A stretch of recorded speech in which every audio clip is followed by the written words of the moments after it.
I have been reprimanded by my children. I have a keg here. We have never had a keg in our house before. My children have asked me for a keg before, and I have said no.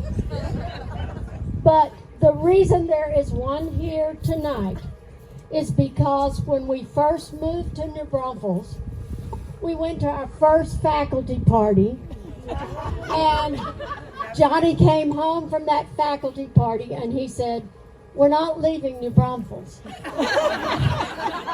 He said, "This is it. We're never moving." I said, "Why?" He said, "I've never been to a faculty party where they had a keg." That's why there's a keg tonight. But my kids, no kegs from now on either. Do you hear that, Klane? No kegs until I'm gone, and then I guess you'll just do whatever you want. I don't know. But those are the two main things. I also want to tell you that Matt, where's my Matt? He's down. Where's Matt? Right there, sitting down. Oh, Matt, he raises him. Okay. Everybody knows Matt. But Matt's doing all the photography and all that stuff. Is Katie there with you helping? Okay, all right.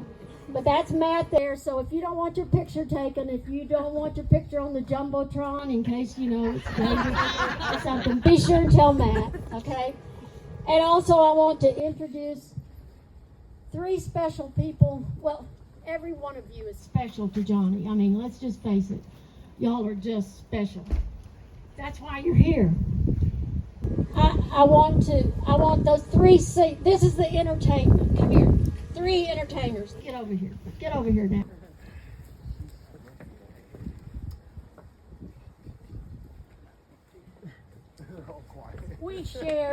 Johnny and I shared 2 of these. This one, I never had in class, but he and I were on first name basis. I think I called him Cutie all through high school, right? Yes. But he's George to me, but his professional name is Jorge. So if you want to, hire him, he'll be there. But David and Denise were both in my class and Johnny's class. And Jorge was president of the art club. What years, George?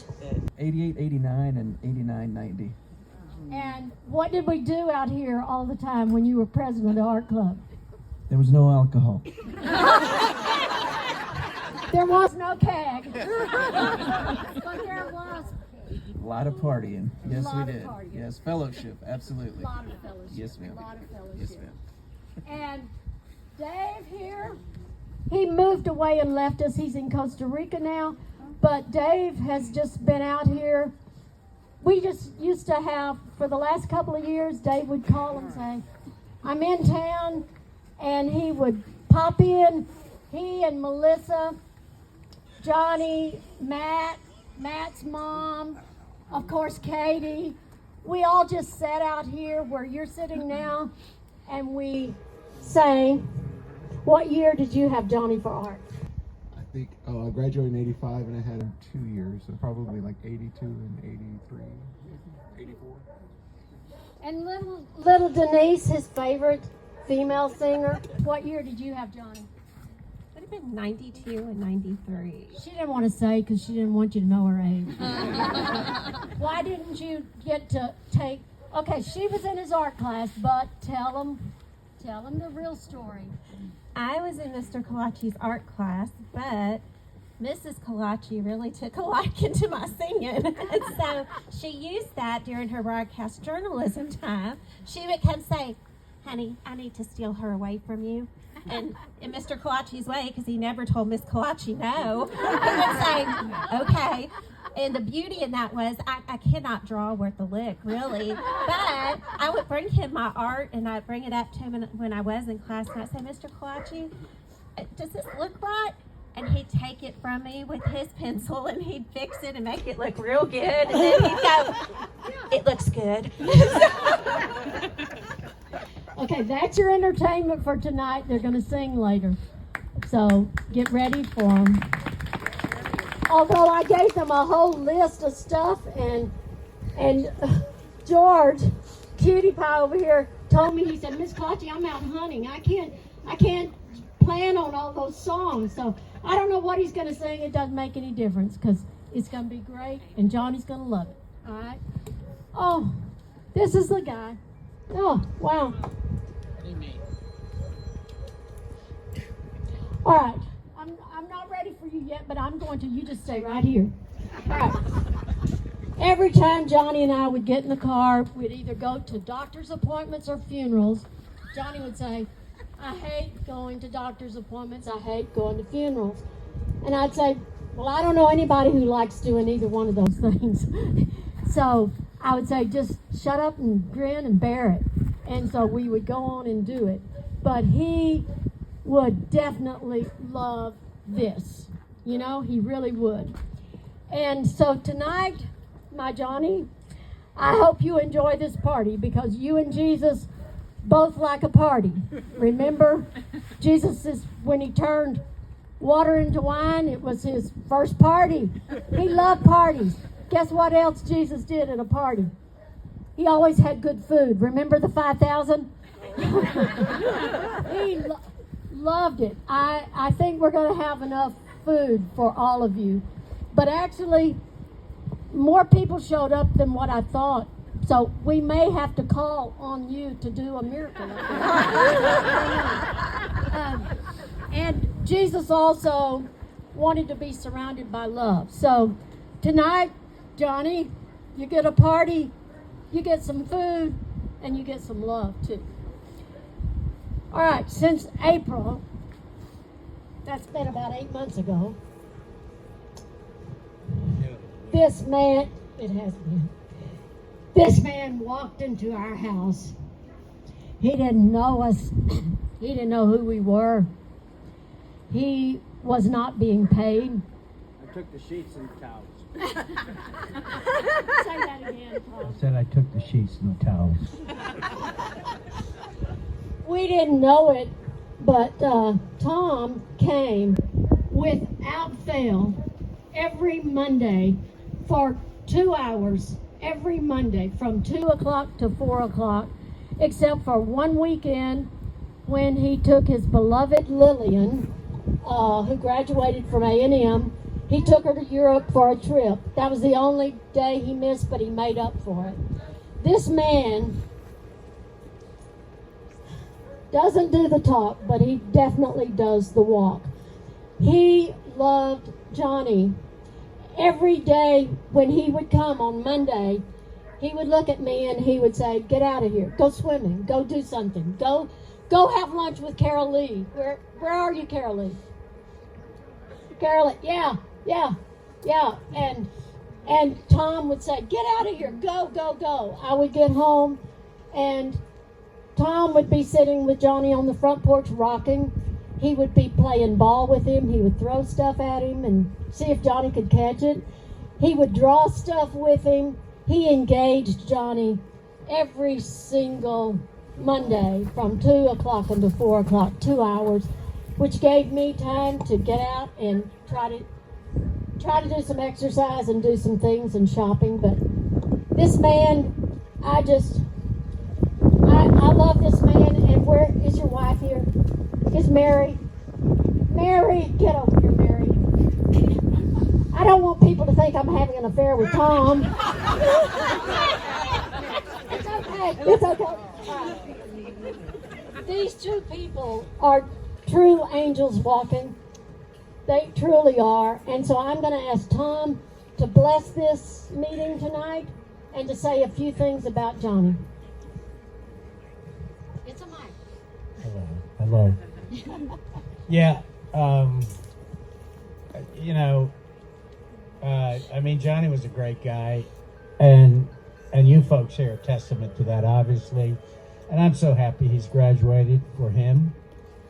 I'm sad for Gloria, but I'll be around if she needs any help or anything like that. I got to meet Klane, and tonight I got to meet Keeley. But Johnny had a lot better reflexes than you might think. We used to play catch in the living room, and his reflexes are as good as mine. Maybe that's not saying much. But he he had his moments with me. We both agreed that Miss Kitty on Gunsmoke is a very attractive woman. And we agreed that Barney Fife is a boob. And we had some good times. He tried to put up my eye once with a paper football. We'd play across. I said, what the heck? And you know, my girls went to New Braunfels High School, and they didn't have him as an instructor, but I mentioned him, and they said, we know Mr. Kolacek, and he was a kind man. Those are pretty good words from girls that are now in their, what, 70s?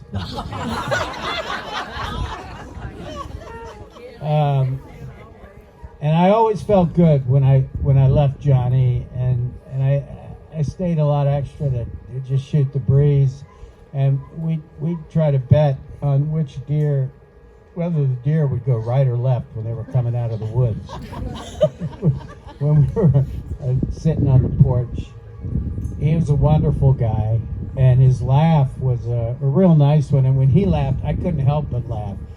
And you know, a lot of the time I didn't know what he was laughing about, but I would talk about the Aggies and football going on, and we talk about loads of things when he was a youngster, and he had some real lucid moments with me, and it was a privilege to be here, and it wasn't anything that probably most of y'all would have done better, or you would have done better. But he was a good guy. God bless him, and I hope you see this crowd, Johnny, and I'll pass around a collection box. God bless Gloria for what she did, and really, I was able to help in any way. I'm so grateful for that. I guess he's not going to say a prayer, but I think that was a prayer. I'll say a prayer. Jesus, thank you for Johnny. Thank you for blessing all of us who knew him and Gloria. Thank you for bringing us closer to you through men like Johnny. Helps us to remember him as we go forward. And thank you for your blessings, Lord. Amen. Thank you, Tom. Thank you, Mary. Y'all are special, special people. Always will be. They'll always be dear to my heart. Johnny and I were pretty unconventional about celebrations. Not much fanfare. We had no big wedding. I think there's one person here tonight who was at our wedding. And she's sitting right over there, Janie Hunt from Portland, Texas. She was a twirler at GPHS like I was, but we rode the same bus to school. Her mom and my mom were best friends, and she was there at the wedding. And it was no big deal, was it, Janie? It was perfect, but it was no big deal. We got on the plane that night and went to Toronto, Canada, and surprised all of his football playing buddies because he told them he was going home for a National Guard meeting and was going to get married, because he had called me the week before and said, I'm coming home. These Canadian women look really, really good. If you don't marry me this weekend, it may be over. So that's what we did. But we didn't have any big anniversary parties. We don't need a big fancy funeral, but we know where God is because he's right here with us right now, and he's with us every step of the way. It was such a simple wedding. My parents weren't pleased, but now they know it lasted 59 years, so I guess it was okay. But I had 3 of my friends read 3 poems from Elizabeth Barrett Browning, because yes, I'm an English nerd. And Johnny was not. but he learned to like Elizabeth Barrett Browning and her sonnets. And so, How Do I Love Thee, Let Me Count the Ways was always my favorite one. And I'm not going to tell you all the different ways I love Johnny, but I will tell you I think one of the main reasons I was attracted to Johnny is because he had no ego whatsoever. And he had every reason to have an ego, didn't he, Larry? And sitting right there is Larry Holmes, I guess y'all went to elementary. Well, oh my gosh, this is the whole George West. Well, not the whole George West. Little Joe Bartlett, Ron Carter. But he's kind of like part of George West, right? Yeah, all right. And then Larry Holmes, and standing next to Larry Holmes is Larry Holmes' sister Sandra, and that was Johnny's first love. Yes. John, were you in his class or the year under me? Oh. He was a senior. Oh, now I get it. You went for the football star, too. Well, he loved Sandra. And I know you loved him, and y'all were so good to him. All right, but he didn't have an ego. He never talked about himself. Or did he, Larry? Larry can't hear and he can't follow directions either. Because he called me 5 minutes before saying he was lost, and he's been here before. He did not talk. Johnny did not talk about himself, Larry. You know, no, he did not. Did he, Harvey? Larry didn't talk about himself, did he? No, he did not. He never talked about himself. He was not a self-promoter. So now I'm going to let you talk about him, because that's going to be his eulogy when you talk about him. Because I'm looking over here. We have his, not only, I guess y'all all went all the way through elementary school together, right? Oh, roommates at A&M. That's a big story. Oh, that's right. Coaching together. And we have his college football team here. Where did Reuben Whitney end up? Or did he leave? Where's Reuben? Reuben, where are you? Okay. You better be here, boy. Where are you? Where is he? Is he sitting down? Okay. I can't see you, Reuben, but you're fixing to talk in a minute. Get ready. But before I let these other people talk, I got to read you what three people, so many students wrote me letters about Johnny. And I just picked two I'm going to read to you. And then I'm going to let y'all do all the talking about Johnny. All right, but I need, Mary, can you come hold the microphone for me? Because I've got to. All right. I don't know this. How many people remember Lori Spiker Gunningham? She was class of 1986. Huh? I told her to put the microphone. Does anyone remember? Okay, Lori must have. George, you probably knew. Lori? Okay, well, she wrote something on the obituary about we were blessed to know him. We got to barbecue in his backyard. And she said, although my heart is sad that he's no longer with us, we will all be barbecuing again in heaven someday, and he will be standing there waiting for us all. But then, after I told her I was going to read that here tonight, she sent me more stuff to read. So I'm going to read you.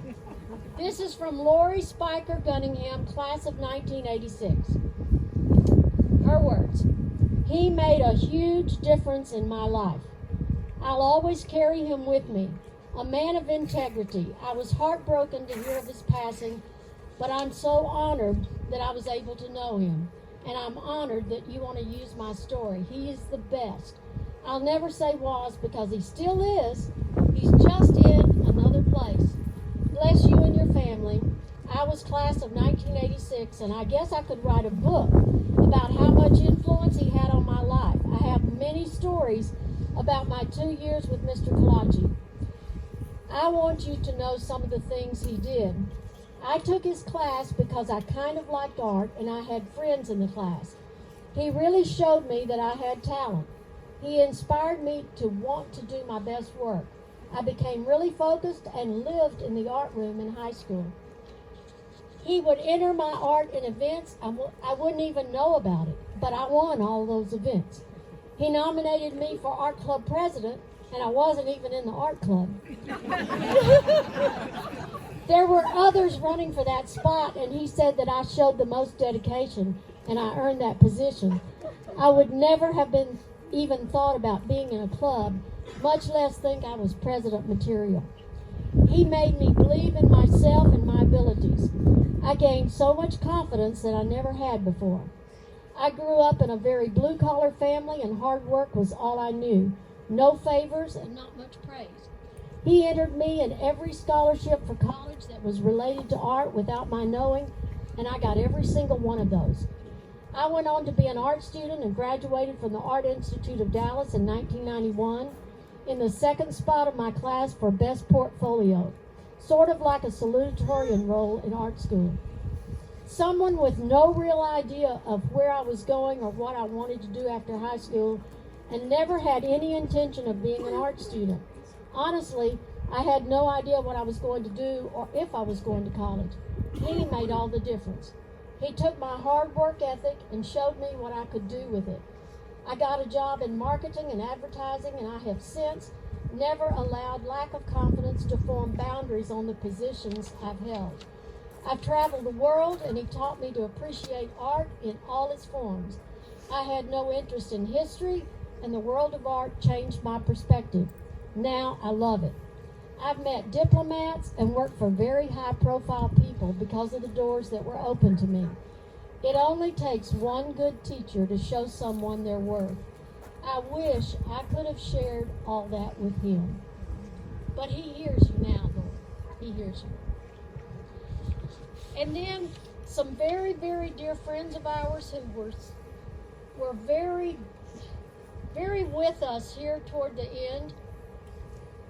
Their names are Carmen and Harris Osborne, and their crews left today. And they were so saddened that they weren't here, and she asked me to read this. God gave Johnny so many talents that can't be measured on earth, but we know that those talents are being used now in heaven. We can now look at the sky and see you painting the sky with God, so we can keep admiring God's work through your hands. That's so true. The other day, I had a meltdown because as I was driving, right across in front of me was this gorgeous pink swatch right across a beautiful blue sky. And that happened to me. I said, you were up there messing up my day because you're painting and doing all this wonderful stuff. She goes on to say, we will have so many cherished memories of the time that we spent together laughing, dancing, and admiring the precious flirting smile that you always had. He loved women. He really did. But I'm the lucky one that got to end up with it. But he really loved flirting. I believe, Sonia, where are you? Sonia, he flirted with you right here toward the end, didn't he? Where's Sonia? Right here. Yeah. Did he flirt with you, Sonia? I guess. He was flirting with her. And a good-looking nurse, one day, this hot nurse came in to check him. He was just mean and mad before that. This good-looking nurse comes in. He just, oh, hi. I couldn't believe it. She just started laughing and taking care of him. Carmen and Harris also said, your life was a great example of God's grace that you shared with us since the first time we met you. With open arms, you and Gloria received us with love, kindness, and care. You both shared your house, family, and love with us. We will keep your memory alive with all those wonderful memories. Our time with you was short, and we're grateful for every minute that we spent with y'all. The picture of Johnny dancing at church beside the stained glass, Carmen took that picture, and Johnny was actually dancing in church that Sunday in front of the stained glass that he designed, and our small group got together and made under his direction. And then I only have one more to read, and then I'm going to let you do the talking because my voice is getting tired. I was going through Johnny's stuff. He had a bunch of letters and thank you notes that students had left him, but there was one special one that I happened to pick up. It was for, I don't know if y'all remember Laura Kolacek. Laura had written a note thanking Johnny for what he had meant to her for after his senior year. And I got in touch with her on Facebook, and she wrote me back. This is long. I hope I can get through it, but it's beautiful. It's Johnny in a nutshell. Last Sunday on November 23rd, you contacted me about Mr. Kolacek's passing. We hadn't been connected through social media, so when you first reached out requesting me to call back, I had a feeling as to what you were going to say. But what you told me was something I could not prepare for. That Mr. Kolacek had kept thank you letters from previous students, and that I was one of them. And you read aloud through the phone the words I had written 20 years ago to this wonderful art teacher that had meant so much to me. I've been thinking about that moment over the last few days. When Mr. Kolacek was my teacher, I was different. The world was different, and New Braunfels was still a small town. Anyone can attest that the transition from a freshman student through to a senior student and then suddenly to a legal adult is no easy task. While I was making my way through that journey of my own identity and future, Mr. Kolacek was there as a guide. He was the most valuable guide because he never directly steered me in one direction or another, but instead he gave me the supportive space and respect to allow me to find my own way. Wow. That's what a real teacher does, right? Right, Beverly? I was usually the quiet kid, never wanting to cause ripples, so I expressed the most intense of my emotions through my art. Some of those ideas that were expressed, I'm surprised, did not land me in the office of my guidance counselor, but for that reason, I'm grateful for Mr. Kolacek. Though I felt at times the need to hide my art from my friends or my family, he was the person I felt safe enough to show. Sharing art with Mr. Kolacek felt like Christmas morning, the flipping of the cover in my sketchbook synonymous with opening a present. No matter what the style or topic I had drawn, Mr. Kolacek would beam with fascinated, childlike joy at the creation. His critiques were never criticizing, but there to ensure I could do the very best within my personal aesthetic. And I think that was the core of him. He took joy out of seeing the joy in others. He saw the students that needed a tribe, and he built a tribe for them. He gave us a space during a messy time in our lives to call our own and find one another. He was a beacon of altruism in a world growing slowly darker with shadows. And he did all of this while struggling personally. I was a month into my first year of high school when 9/11 occurred. The United States was called to war. You and Mr. Kolacek's son answered that call. And if Mr. Kolacek expressed that much care to the well-being of his students, I cannot imagine the depths of care he felt for his family. He never said his worry over his son aloud. He never wanted to make it our burden. There would be times, however, during class. Where's my Klane? Okay. He's actually wearing Johnny's pro football jersey right now. There would be times, however, during class, the voiceless times when the sound of sandpaper was all there was to hear. There it is. There it is. There's my number 60. I thought it was mine. Okay, I needed that laugh. All right. It was when the sound of sandpaper was all there was to hear, like unorchestrated crashing waves against a faraway shore, that I would glance over to him, his face uncharacteristically solemn, his usually bright eyes staring so far away. It was clear to me that this humble teacher felt so much for the world and poured his heart and soul into every facet of his life, whether it was work or family. He did care for the students in his class as if we were part of the family. It went beyond one's capability with a paintbrush or pottery wheel. He wanted to know us. If you weren't naturally gifted, it didn't matter. There was still a seat for you at the table. He let students share their music while we created. We would bring in our own CDs. Yes, CDs. YouTube didn't exist yet. And for an hour and a half, we would all jam out to someone else's tunes, be it country, techno, or rap, while broadening our horizons and connecting ourselves with one another in class. Mr. Kolacek was not shy to partake as well. I still cannot hear the Eagles' Take It Easy without acknowledging he was the first one to introduce me to it. I didn't even know Johnny liked that song. I find myself reflecting on everything he had taught me, going far past techniques he showed me with art. Mr. Kolacek was an embodiment of good, to do good, to be good, and to see the good in others. I can't help, I told you it was long, but man, as a teacher, I want somebody to say that about me. It's just so wonderful. I just have to finish it. It's almost over. Trust me.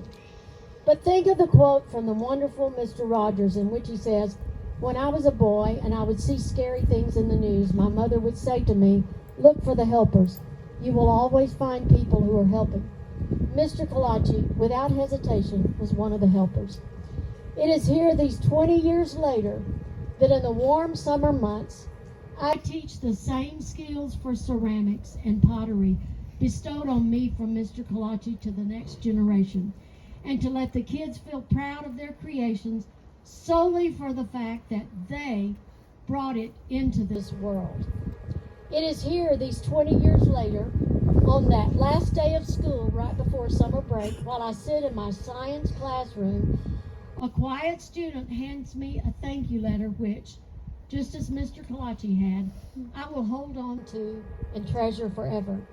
May you find peace knowing his goodwill lives on through the action of others. My heart goes out to you and your family with much love, Laura. That is irreplaceable. It's just, it's better than $1 million. And I know we as teachers, we might not have made all the money in the world. But you know what? I thought I was headed to New York City to be a Broadway star. I kind of got off track. I wouldn't trade my off track for any Broadway accolade or any Oscar because of what my life has led into, and Johnny wouldn't either. And now I'm going to give you a chance, but before I give you a chance, I want to say we have right here, all gathered together, we have his high school buddies, and thank you, Mary. I know you're tired of holding. We have his high school buddies from George West, Texas. Let's hear it for George West. The good people come out of George West, I guarantee you. Right, little Joe? Yeah. And I know Larry and some of those other George West people, y'all must have some stories. What do you want to tell about Johnny? Oh! Okay, Larry. You were the best thing that ever happened. Oh, that's That's that George West sparkle. They all have it. Well, those George West guys are special. But I thought, Larry, that you and he used to go around knocking down mailboxes. We didn't have to knock them down. We let Johnny pull them up. Okay, I don't think everybody heard that. Tell them again, Larry. We never had to knock them down. We just let Johnny out and he pulled them up. All right, you have a Johnny story? We played ball together. One year was made, one district was Flint Bishop for my district. We run an unbalanced line to the right. Johnny and I was on the short side. The guy was holding me up due to my big size. I couldn't get out. I told Johnny, I said, your strong left arm, work him over a little bit. And he hit the guy, and I heard the air come out of him. The rest of the game, he'd line up on me, just looking at Johnny. So he made me a good football player. Well, we coached together down at West Dakota and had a good time. Worked for a high school coach down there. Had a real wonderful time. Happy Creech was one of his best buddies too, and Happy's not here tonight, but I have to tell one story that Johnny always, I have a lot of Johnny stories. And one night after a football game, well, actually it was during the football game, Happy came up. I'm sure Joe and Larry remember this. Happy came up and said, "Hey guys, my leg's hurting, my leg's hurting." And Johnny said, "Suck it up, Happy, suck it up." And so Happy sucked it up, kept playing the game. At the end of the game, guess what? Happy had a broken leg, but Happy sucked it up. That's what those George West boys do. They suck it up. They're good guys. They really are. And then Johnny went off to A&M, and Larry went with him. What happened at A&M, Larry? Oh, we can't tell. We can't talk about A&M. Okay, but then Johnny went on to play football at University of Corpus Christi. I'm looking. Okay, where are the UCC football players? UCC is now Texas A&M at Corpus. For those of you who don't know, it used to be a small little Baptist school. That's the only reason my parents would let me go there. And but Johnny had already been there. Where are my UCC football players? Where are my UCC people? Harvey, get over here. Harvey. Where's Harvey? Harvey. He might have went inside. He was cold. Well, tell Harvey to get his butt back out here. Harvey. Ron. Oh my gosh. Here we go. Here comes the group. Come on, Reuben. Come on, Wes. Come on, Ron. Somebody tell Harvey to get out here. Hey, old man. All right. These are all the, and we even have, okay, now these, Harvey. Harvey. No, Harvey did not leave. Carol, his wife. Tell Carol to get Harvey out of here. All right. Let me tell you something. These guys, and I'm looking over here at, okay, Wes married a cheerleader just like Johnny did. That's a UCC cheerleader right over there too. Right there. We cheerleaded together, and we got the best looking guy. Well, I can't say best looking. Okay. No, you're right. All right. Okay. All right. Here's Wes, and Wes has something to tell you because Wes thinks about Johnny every morning when he shaves. Tell him why, Wes. Oh,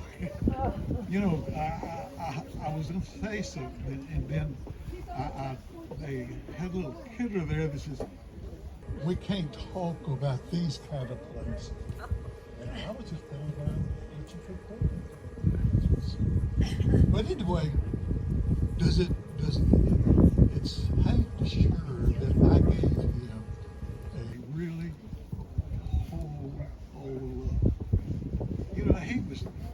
he was a youth student, and he got to the first batters.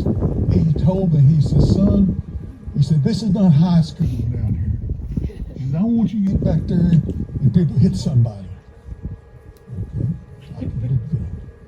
And you know, and he gave me coaching, It made it what I was. And I think about Dingy, every day when I shave in this morning, because I think about what's happening today. And then I look, and I got 2 front teeth knocked out of my house that he put in. Because he told me, he said, I want you to read the real right directions. So I learned medicine. Good afternoon, I'm Ruben Whitney. Johnny. But he's more than Reuben Whitney. Reuben is Dr. Reuben Whitney, for those of you who don't know. But he wasn't when we were just in college. But it's hard to believe this is Dr. Reuben Whitney. Well, I'm blessed, retired, and a senior citizen. The other stuff I leave alone. And I leave it alone because I met good people like Johnny Kolacek. I met him when I was a freshman. And we rolled around and hit each other on the football field and had some good times. It's been a long time since University of Corpus Christi. I've done a lot, he did a lot. But it's good people that we meet in life that cause us to be better people. And both Johnny, I don't know, I can't say enough for him, but he was a genuine fellow. You know, I'm gonna say this, I think I'm the only black guy here, but I'm gonna say it. You know, we met in 1963, and your times were not that great racially. But he and I melted for all these years. I could always talk to him about anything. He didn't talk that much, but I could talk a lot. And I just want to say that I'll always think of him, and I always appreciate people like him, because I know that as long as our society are possessed and combined with people like us, then we'll be all right. And that's all I have to say. But he was a great fellow. And here's Ron Carter. I guess one little quick story. When Johnny signed his Canadian contract, the guy gave him like $2,500 bills. And he brought those back to our dorm, King Hall. We called it King Hall, stud never stall. But he went down the next day and he bought, I guess, 5 or 6 band line shirts. Remember those tight-fitting band line shirts? He's pretty proud of them. So we had good times. And there's a couple of other. Where's Harold and Jack Dale? Harold and Jack Dale.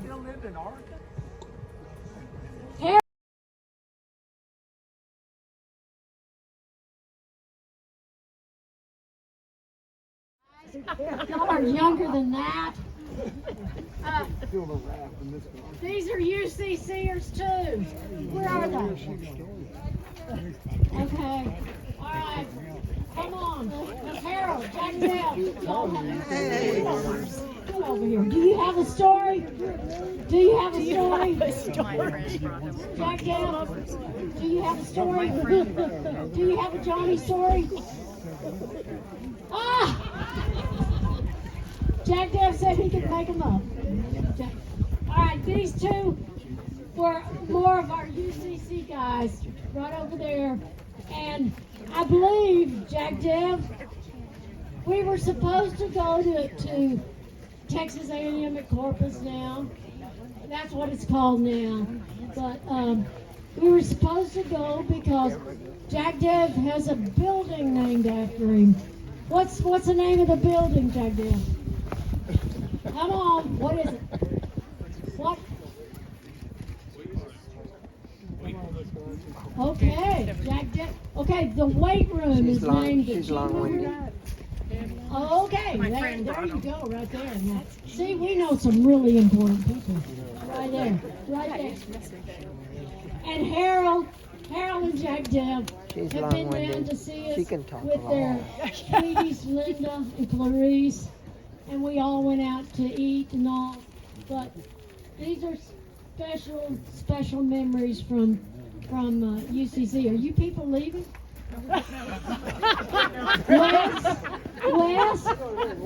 Wes, are you leaving? No, where are we going?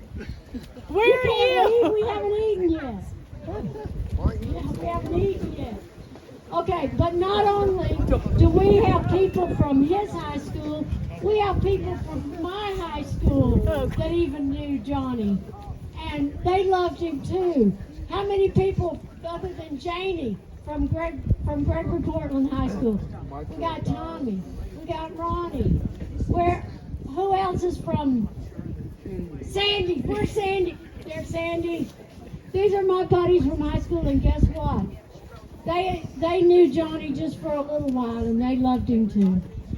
So Johnny's something else. Hey, this is nice and warm. These people got the best seats. This is pretty nice over here, you know? Okay, I think they're getting you know what we're gonna do right now? Okay, what are you saying? I'm talking too much, Matt? Okay, let me tell you what Johnny would say. He would look at me now and go, because what he would do in our small group doesn't know this, but Johnny had a little thing. He would look at me. If somebody in small group was talking too much, getting in too much into the Bible, he would look at me and he would give me a little thing and he'd go. And I'd just look at him and I'd go. But, and then I think that's where Johnny Football got that little thing. He used to like Johnny Manziel, and I'd say, Johnny Manziel isn't any good, Johnny. He's not anything like you. You're the original Johnny Football. So, all right, now I think we almost got the food. Yes, it's ready. Is it ready? Ready. All right. All right. All right. Okay. All right, I think everybody wants to eat. Just a second. Can you hold that there? All right. I know there may be some more Johnny stories, but I think we're going to have to kind of... Okay. All right. You know what? You want to hear some entertainment while you... Okay. Sing, singers. Sing. All right, where are Tammy? Where's Tammy and Paul? Yeah, okay. Yeah, Tammy and Paul. All right. Micah's going to say a prayer. Our son-in-law, he's going to say a prayer before we eat. And then Tammy and Paul are going to tell you how to get up here and get some food. Because they've been cooking all day, so you better eat something.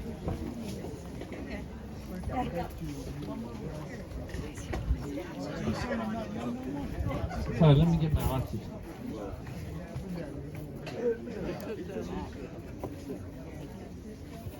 Gigi, I have to say one thing too. I'm Micah. I had the pleasure of being Johnny's son-in-law for over 30 years. And one short story, I was off at baseball playing, and my wife calls and my daughter, and they are hysterical. They're crying, they're freaking out, they're yelling. And I think somebody's robbing the house. I start to kind of go, what's going on? I'm freaking out. Well, I think I was in Florida. And they can't tell me what's wrong. They're going hysterical. And all of a sudden I hear a door knock, and Johnny gets there, and he walks right on in. And he goes, y'all were upset about this? And there was a little bitty spider. But they were so scared of that spider that they had called Johnny to come all the way across town, which was 6 miles. But he drove all that. It was 1 o'clock in the morning. He drove to kill a little spider for my wife and daughter so that they wouldn't have to. He was a man who showed his love by his actions, and he showed me a lot of love by his actions to me and our family, and we're gonna miss him. So let's bow down. Let's pray. And then after you eat, or while you're eating, I have a couple more things to say, but everybody grab your food after the prayer. And you know I'm going to have a little more talk. Oh, I know. Little. Okay, sing. Hey guys, are you ready to sing after he prays? Okay, they're ready to sing. All right, everybody bow your heads. Dear Lord, I just want to thank so much for all these people coming out just to celebrate a wonderful man's life. Someone who made a great impact on me. Somebody who followed you, and we knew without a doubt he loved you, Lord. He was never ashamed to say the gospel of Jesus Christ, or how Jesus Christ died on the cross for his sins, and how he needed that, and he loved Jesus. And that was one thing that he just undoubtedly told everybody he knew and everything he was in. And I hope that we can all emulate that in our lives, Lord. Bless all the hands that prepared the food. Thank you, Lord, for all of the support during this time and in the coming days as well. There's been a lot of support needed, and there's a lot more needed throughout this, Lord. Because it's hard whenever you take someone so good home. But Lord, we miss him, but we know he's with you. We thank you for your son who died on the cross for our sins. Watch over us, give us safe travel, guide us, direct us, Lord, and let us just have a wonderful evening of discussing all the great times we had about this wonderful man that you brought to this earth. Amen. Let's eat. Oh, And sing. I got it. Oh, you got it? I got it. All right, guys, we'll form two lines coming right up this way. At your convenience. You're the man, 3 lines. You can any direction you want. The keg is open. The keg stands are not required, but encouraged. Go down both sides of the table.